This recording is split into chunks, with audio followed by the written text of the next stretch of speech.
Eastern Standard Time Zone. We're at 7 p.m., so we're going to get started. We did hit the record button, so tonight's town hall will be recorded. So those of you that just had such a great time tonight, want to watch it again, you can do that. Or if there are folks that weren't able to attend tonight, they have access to that through our e-learning platform. So welcome everybody. I'm Liz Green, Executive Director from ADED. I'm going to give you a couple little pieces of ADED news, and then I'm going to turn it over to our panelists. Tonight's town hall is being hosted and sponsored by our ADED allies, NMEDA. So I'm really happy to have this panel with us tonight. ADED news, I just wanted to point out a couple of things as far as upcoming education. So our Northeast chapter is having a meeting tomorrow evening. So congratulations to those folks for getting their meeting pulled together. I know they have a really interesting continuing education session going on there. And then we're doing this for the first time, and actually Ms. Nordine, who's on our panel tonight, is one of our speakers for our online course series. So for the first time, we're doing the application of adaptive vehicle modifications all online over a series of 5 days from December 13th through the 17th. So Jenny, Nordine, and Jill Solis will be presenting that. It is being sponsored by Sure Grip Hand Controls. So we're really excited to be able to bring this course to you in this format.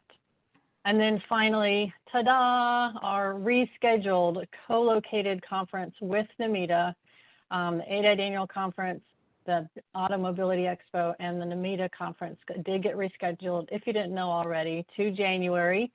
ADED Conference registration is open, and we just pushed out the link registration for the host hotel. So if you did not get all that information in your inbox, please just shoot us an email at the office, info@aded.net, and we can get you all that information. So without further ado, I'm going to let Danny Langfield with NMEDA take it from here, introduce the panelists, and get into this fun and fast-paced, exciting conversation. Excellent. Thank you very much, Liz. As Liz mentioned, I am Danny Langfield, CEO of National Mobility Equipment Dealers Association, affectionately referred to as NMEDA. I've got a couple of rock star panelists that many of you are probably somewhat familiar with, but maybe not everybody. We're going to let them introduce themselves. I do want to thank ADED. ADED is the #1 partner of NMEDA. We partner with, oh gosh, the physical therapists, occupational therapists, case managers, any number of folks, and ADED is and always has been our #1 partner. So we're glad for that partnership, and we're glad for this opportunity to do this tonight. Real quick housekeeping. This is my first town hall on this side of the camera anyway. And if anybody wants to, you can, if you have questions throughout, just chime in on that chat box, and I'll kind of keep an eye on that while the actual talent entertains you with all kinds of wisdom and fascinating anecdotes, not to oversell it. Yeah. That said, Jenny. No kidding. Surely you can live up to the billing. Jenny, in case some folks don't know who you are, tell us exactly who you are and maybe just a tiny bit about your business. Well, I think I'm the first person to have registered for the hotel today because it came through and I happen to have a few minutes, and I've been waiting for that to come. So anyway, I think I'm hoping that I was one of the top few that got my hotel booked today, because I'm convinced that hotel block will be gone soon. So my name is Jenny Nordine. I am a past executive board member of ADED and have a private practice operating in Arizona, New Mexico, and Nevada, and have been in private practice for 20 years as of February of this year. Excellent. Welcome. Thank you for agreeing to participate. Next, we have mobility equipment dealer extraordinaire, Mr. Chad Blake. You may not mention it, but he sits on the NMEDA board of directors today as our past president. And Chad, if you don't mind, introduce yourself for those who don't know and tell us a little bit about what you do for your organization. Yeah, no problem. Thanks, Danny. Good evening, everyone. As Danny said, my name's Chad Blake. I am the Senior Vice President of Store Sales and Operations for the Arch Retail Group. We have 3 different brands in 15 states, 48 locations. So you would know us as United Access, Ability Center, or Adaptive Driving Access in South Texas. I've been in the industry about 18 years. And everything I learned about how to work with a certified driving rehabilitation specialist, I learned from Miss Jenny Nordine. So I'm looking forward to this conversation today, and hopefully y'all get something out of it. And for sure, we want to be here to answer any questions that you have. So thanks. Yeah, no, that sounds good.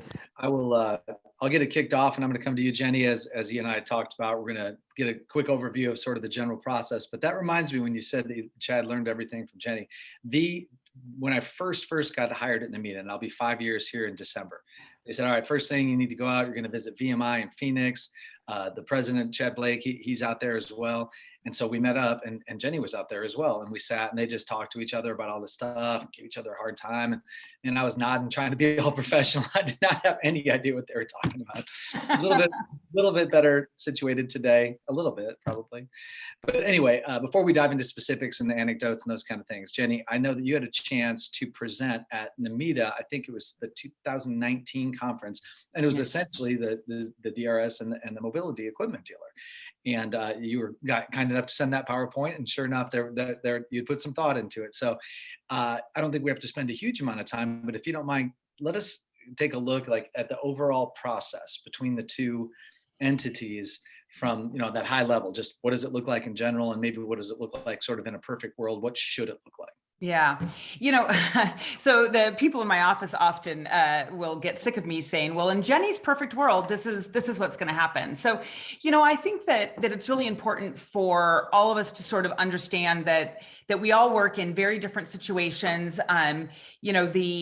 This whole process that we're going to sort of talk about can be dictated by what jurisdictions we're working in, what our payer sources are, how far the mobility dealer is away from where my office is or where my client is, and things like that. But ADED best practices sort of sets down a sort of a framework for what would be the best practice for doing this. So taking into account best practices and sort of being able to coordinate that with all the other details that we have to work on in our daily practices. I would tell you that as soon as I have completed my assessment and whatever training that needs to go into the recommendation that I'm about to make with regard to any equipment, driving equipment or wheelchair management or vehicle and things like that, I'm going to develop that vehicle modification prescription.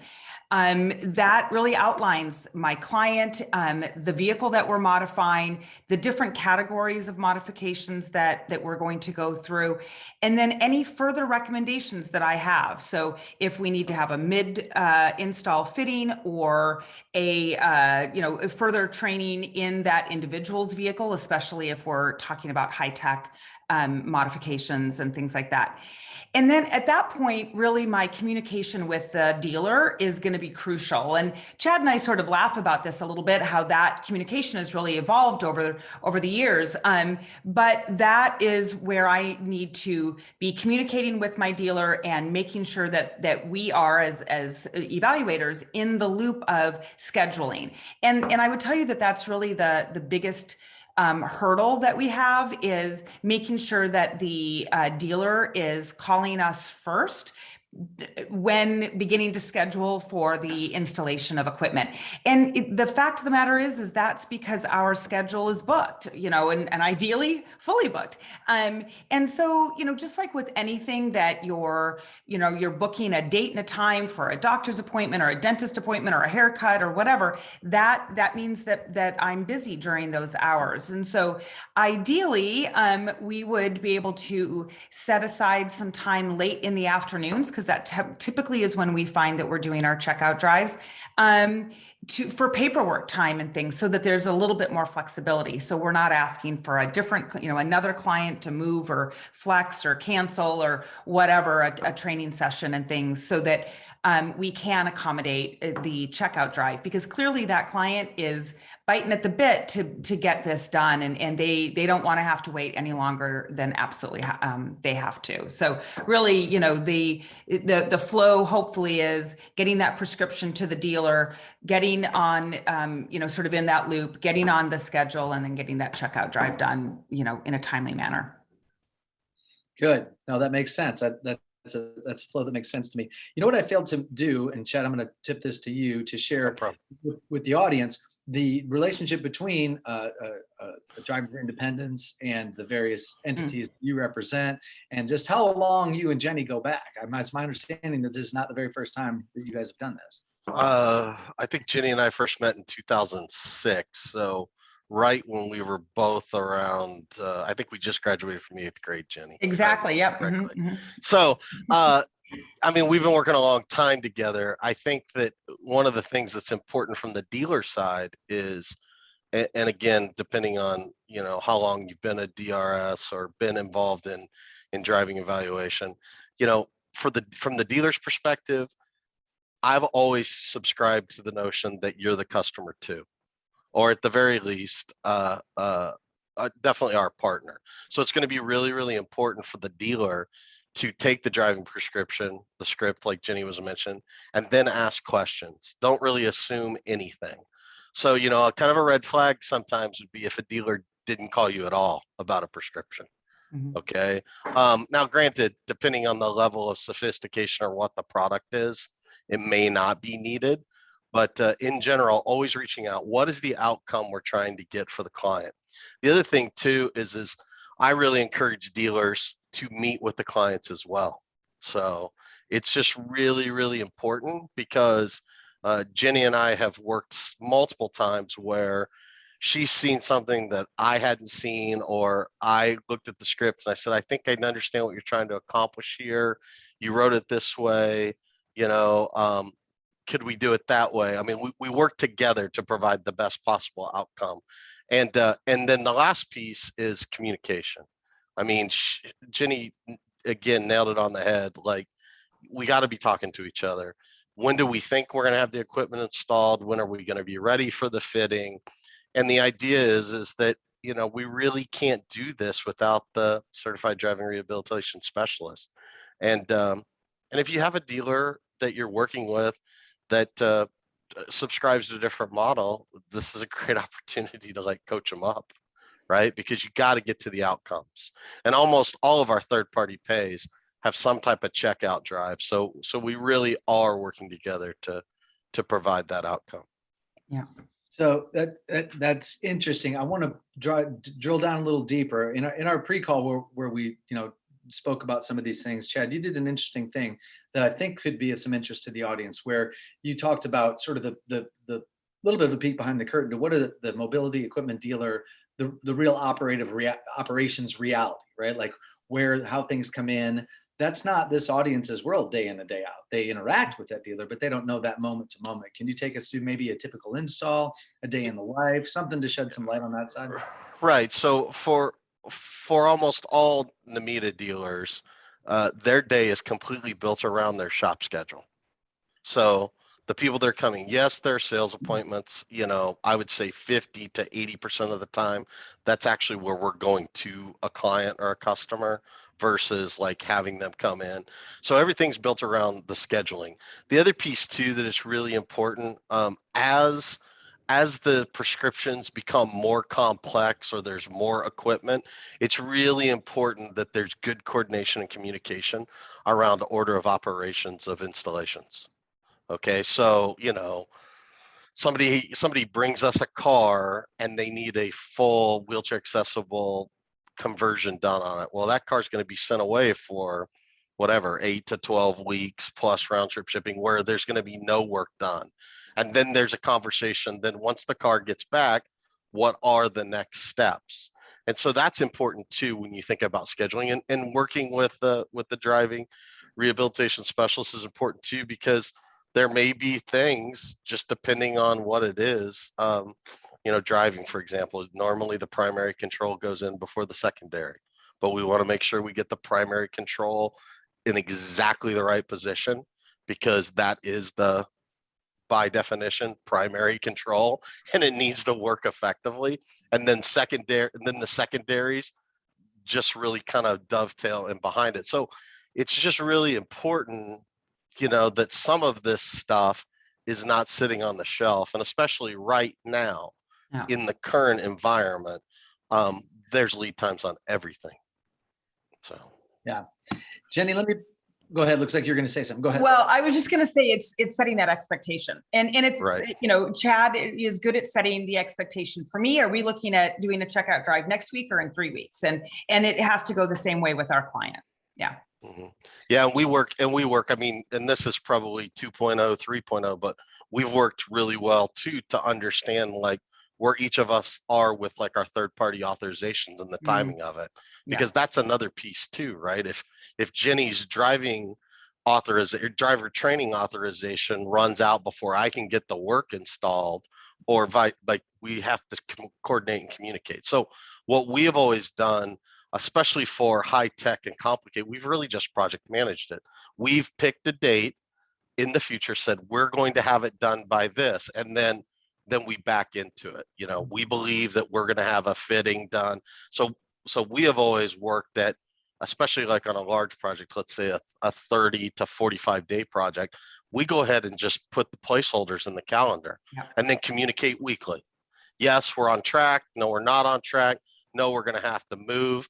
And the goal is, it's always been my goal, is I always want to give at least the driver at least 2 weeks advance notice. If I think we're going to miss, because I know that you can fill your schedule up with other things, you know, and same thing for us. If we know that we can't get it in and we have to let the project sit for a while because we're waiting for things that are beyond our control, or for example, the driver evaluator cannot come in to do the fitting, because we want to communicate to the customer, because really at the end of the day, we want to get it right. We want to get it done correctly the first time, and we want to get it done when we say we're going to get it done.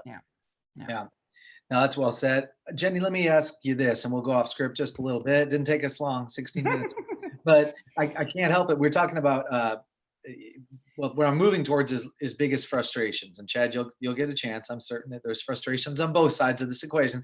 But right now there's supply chain issues that are just permeating, you know, the economy. Essentially, it is certainly not specifically focused on automobility. Are you finding in this environment, and it's been this way for some time, that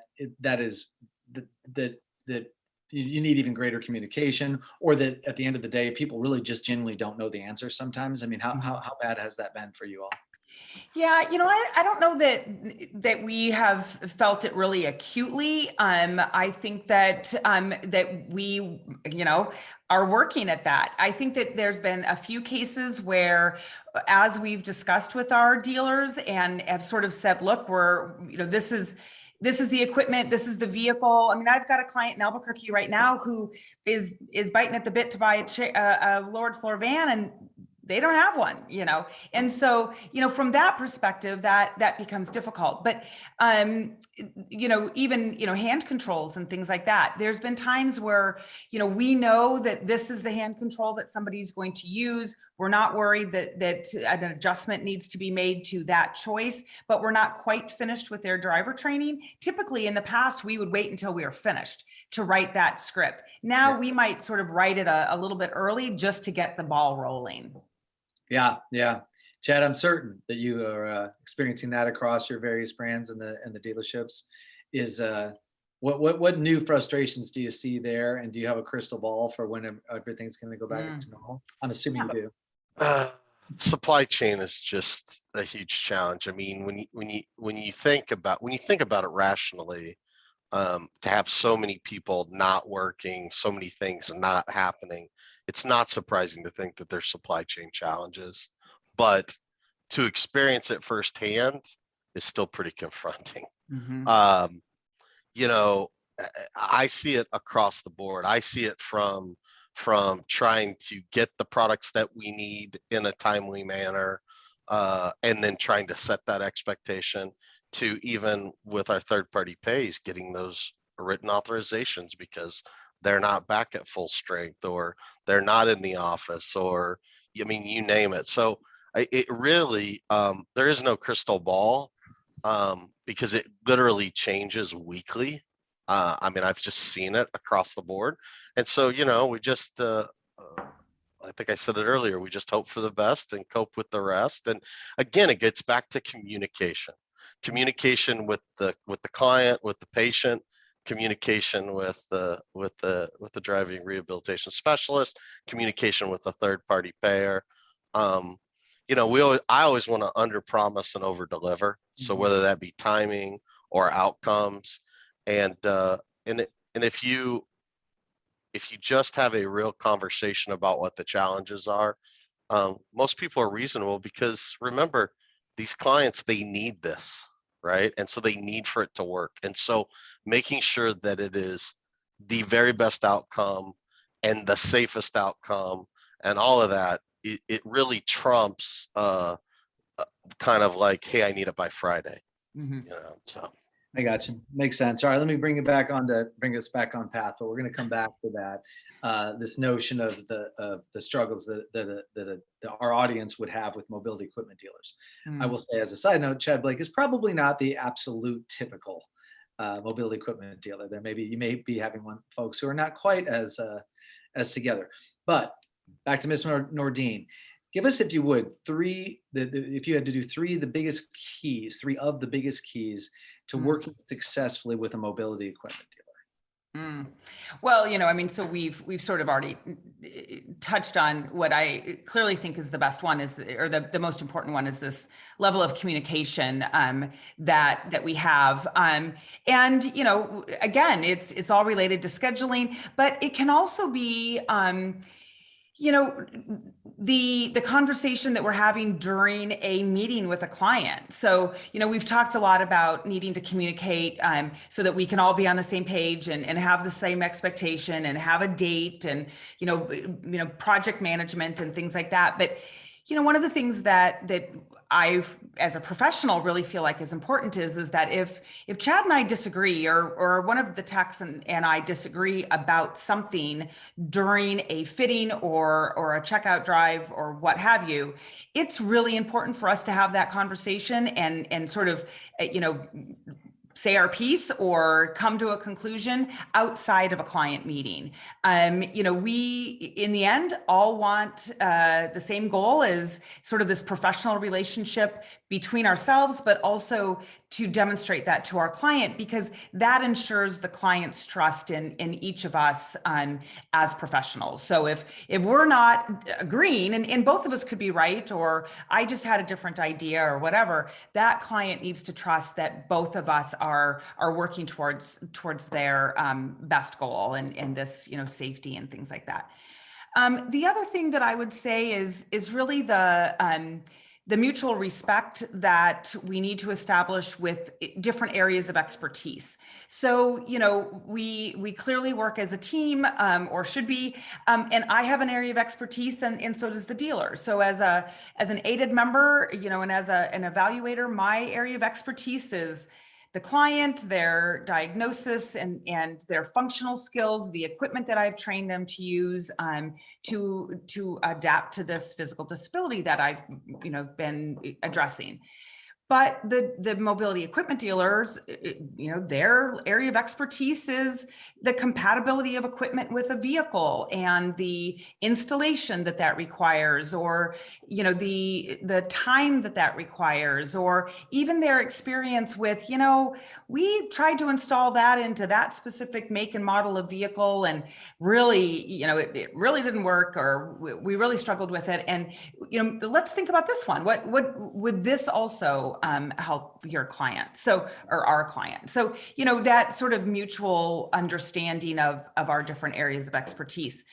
And then, you know, really Chad said it earlier, that it really comes down to remembering the mutual goal that we have with regard to a successful outcome for our client. You know, that is ultimately what we're all working towards. I got you. So communication, respect, and with acknowledgement of areas of expertise, and then the focus on the successful outcome for the client. Right. Exactly. That goal. Yes. Chad, I imagine you pretty much do see that the same way. Maybe you see it a little differently. And can you spin into this a little bit of the NAMITA concept most of the folks on this town hall, I'm certain, are aware of the quality assurance program and the accreditation that all the NAMITA members have to have at every location. Is that relevant to what we're talking about here? Well, and let me give you a chance. Is that your take as well on the things that are the most important as far as working successfully in your case and from your perspective with the DRS, the CDRS? Yeah, well, so first of all, let me answer that question first. So yes, I agree completely. It's about communication, and I'll say it a different way. I've always taken the position, and I think it's a positive position to take, that we're really just looking for the best answer. Mhm. We're not really looking for who has the best answer. Mhm. It's not about the who. It's not about one opinion over the other. It's that we're working together to solve the problem. And I'll take it a step kind of further beyond that and say that Jenny and I have been in situations before when we've seen issues with, let's say, the personal power mobility device, where we've actually gone out and brought in that vendor, the chair manufacturer, say, hey, this is what we're trying to do. Here's our challenge. Can we move this here, there? Like, we don't assume that any of us know like everything. In fact, we're always seeking for the answer. And so, but that's probably the root of our collaboration and that collaborative style. So yes, I mean, communication, respect, outcomes, that's the basis for this. Now, where does the quality assurance program come into? Well, I mean, first of all, quality assurance is, and Danny, you've heard me say this recently, it's not just a program, it's a promise. Like, it is the promise to the customer, to the driver evaluator, the dealers that are participating in NAMITA QAP are doing it by choice. We've decided that this is the way that we are going to run our businesses. Not only do we have a large presence of third-party payers, specifically vocational rehabs, that ask us to be that way, it's because we think it's the best outcome for the client.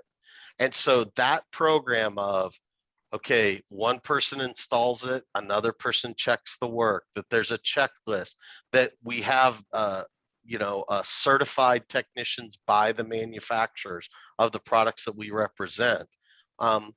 It really is the basis of our business.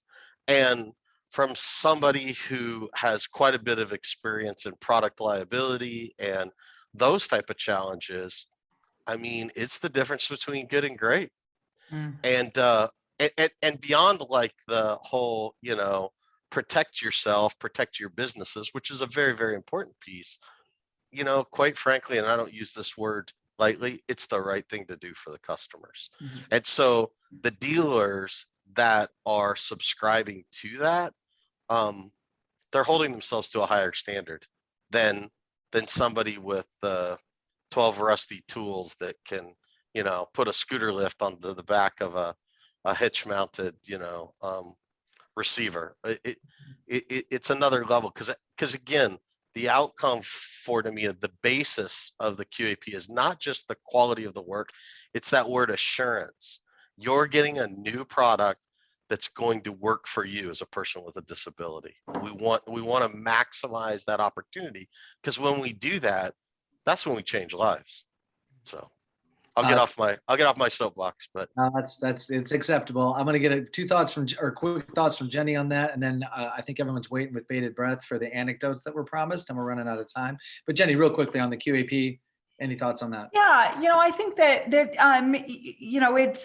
we've always recommended QAP dealers, because if somebody asks me who do you suggest I go to? Well, we just, we have a written list that like all of us, I think, do, and they're all the QAP dealers. And the markets that I work in are really very good. We have a couple that, fall on and off the NAMITA list and things like that. And we follow that. But I certainly want to be able to recommend a dealer that I'm confident in, because I have to get into that vehicle after that, installation as well. And so, I think that Chad's exactly right. That's the promise, or the mutual goal that all of us have for anybody, any other person.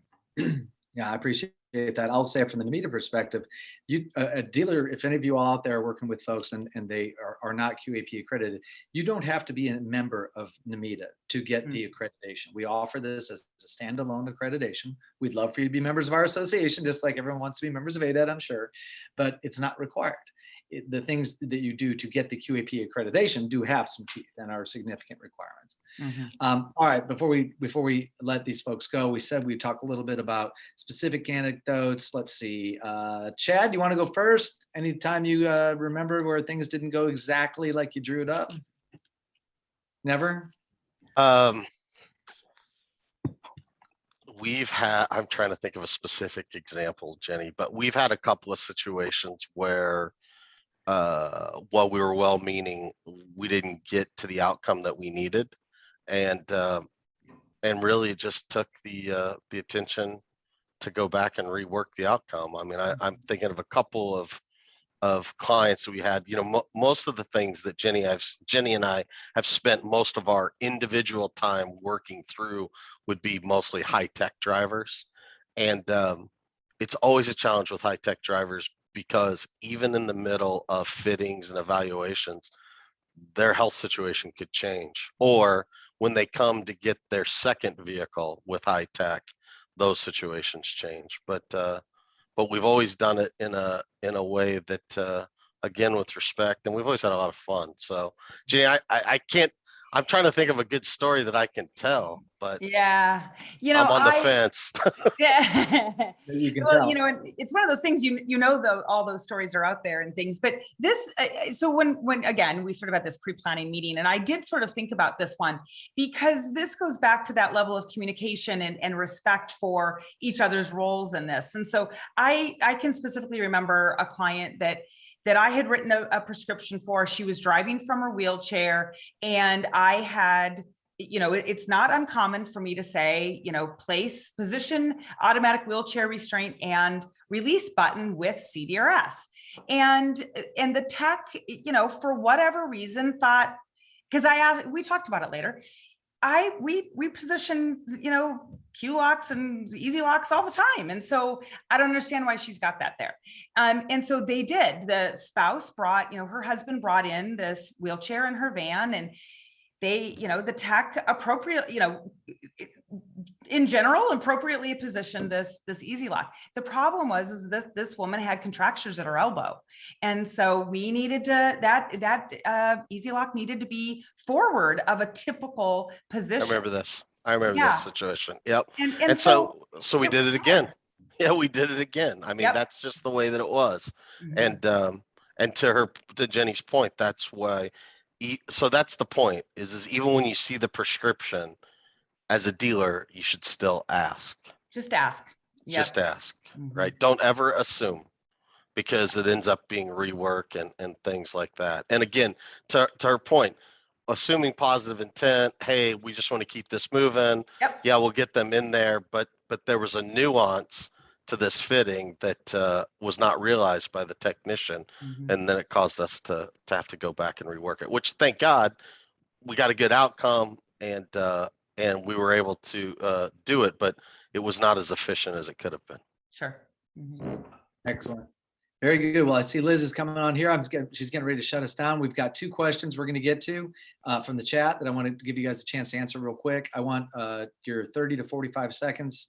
Let's see who we have first. Chad, first colo in the history of mankind. ADED and NMITA co-locating conferences. What are you looking forward to the most? Well, I'm just looking forward to actually having a conference where people can attend.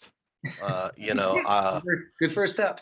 Yeah, it's a good first step. I mean, specifically Danny, Liz, myself, Jenny, we started this conversation a few years ago, and I remember saying then is that the market was asking for it. Yeah. We had a lot of people, and so this is really everything that's in this space around automotive mobility. All the players are going to be there, and so that's what's going to be really great about this first co-location. Yeah, I agree. That's funny. I didn't think about it. The 4 of us started this. Yeah. Jenny, what are you looking forward to the most, though?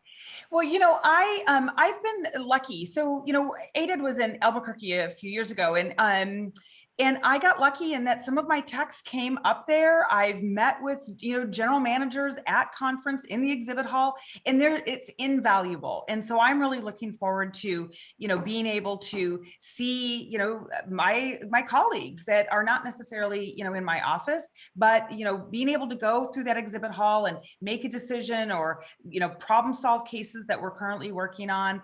I've had that opportunity in the past, and I'm looking forward to it in January. Excellent, thanks. Liz, do I turn it over to you, or how would you like us to proceed? Yeah, you had one other question in the chat. Did you want to field that tonight, or? Yeah, I did have a couple, if we've got the time. Okay. Yeah, Chad, this is going to kind of go toward you. I don't think there's a super specific answer, but you can think on your feet. Stephanie mentioned that Jenny Nordine earlier in the conversation hit the nail on the head. It's so hard to get the first phone call from the dealer to schedule the patient. Mm-hmm. So you've said all the right things about how the dealer is supposed to act. What if it's not actually going like that? What do you recommend? Do they pick up the phone? Do they ask for the manager? Do they ask for the owner? Stage a protest around the dealership? What do you think? Yeah, no, I mean, at the end of the day, in almost all the mobility dealers setup, regardless of their setup, it probably starts with the general manager or the owner. If it's a single location, start there. Hey, I want to get scheduled. I want this to go smoothly. My schedule's really busy. I don't want to jam, you up, etc. So really start that proactive communication. Ideally, you want that to come from your dealer. If you're not getting it from your dealer, then I would encourage you to be proactive and go to your dealer. Mm-hmm. Because again, it's about the outcome, right? So that's what I would recommend. Yeah. And any thoughts there, Jenny, or is that your? Yeah, I would agree with that. It goes back to communication, and sometimes it's going and having a list of folks that you want to talk about, and I know these three people are coming to you, and being able to just have a conversation about it, because it's mutually beneficial. If I have a good working relationship with the Ability Center, then I'm it just makes life for all of us a little bit easier. We need each other. We need the dealer and the driving rehab special. We need each other. We need to work together. We live on the same block, so to speak. We're neighbors, right? Yeah, so it's important. I got you. A couple here from Caitlin. Let me read this to you quickly. I think this could go to either one of you, and I'm not sure we'll have a clear answer. Caitlin says, our state has recently gotten rid of the third-party inspection for voc rehab clients. They've stated that CDRS driving with the client is sufficient. I don't agree with this mindset, as the inspection was a safety net.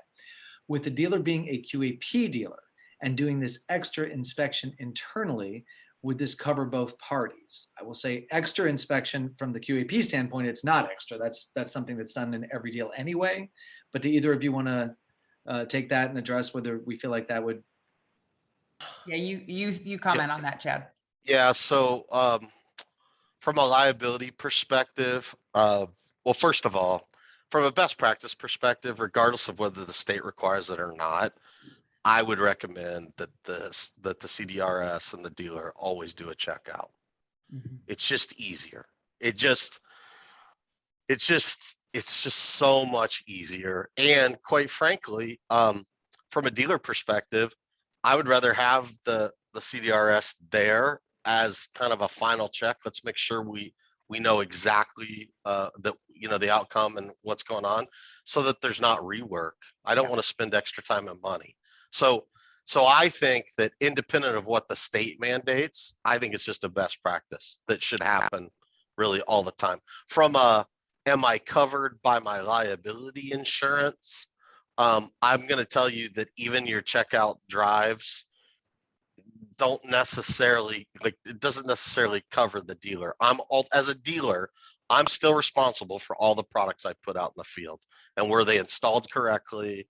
Do they understand, training, all that stuff? So from a product liability perspective, it definitely is a good data point in like a lawsuit, but if the product fails, the product fails, and it's a different type of conversation. But I can understand maybe why the states would want to skip that step, but I think it's a needed step. Would you agree, Jenny? I do. You know, we are in Arizona, we still have an inspection form, but that our Voc Rehab uses, but we've developed sort of a private pay version of that same one, just so that we all know that all the equipment was installed and we're all happy about it and things like that. And to be honest with you, we've even taken photographs of equipment and their position because we've been concerned that a client will move it or not use something and things like that. So, you know, torso supports are a great example of that. Chad and I had a client who took a torso support off of his wheelchair and ultimately ended up in a wreck. And we had evidence that that torso support was in place when that client finished their checkout drive. Yeah, so it's just a good business best practice. So it doesn't, to me, I mean, I understand. I think it's a challenge. I don't agree with it either. But my recommendation is go ahead and do it anyway, because again, it benefits both parties. Yeah. All right, so I have the last question. This is from Anne, and I think I might be able to take this one myself and save our talent for any further work. How can I encourage a local automotive dealer to become QAP/NMETA certified dealer? My nearest is 3 hours away from my location. It is a great question, and we get it all the time. We did a session at I think the 2020 NMETA conference entitled "Somebody's Turning the Wrench," and it's this principle that sometimes there's, well, these people aren't really QAP, but I think they do good work. And what we say from the association standpoint and the QAP accreditation standpoint is, listen, you all know what you're doing. If you believe the person's doing good work, they're probably doing good work. Sometimes there's this perception out there that QAP is this gigantic corporate, sprawling mess that only Mobility Works can do. It's just not. It's common sense. Are your technicians trained on the equipment that they're installing? Do you have proper insurance and liability? Does your facility meet certain super basic standards? Everybody is probably doing that. So short answer to the question is have them contact the association. Me personally will be happy to visit with them about it.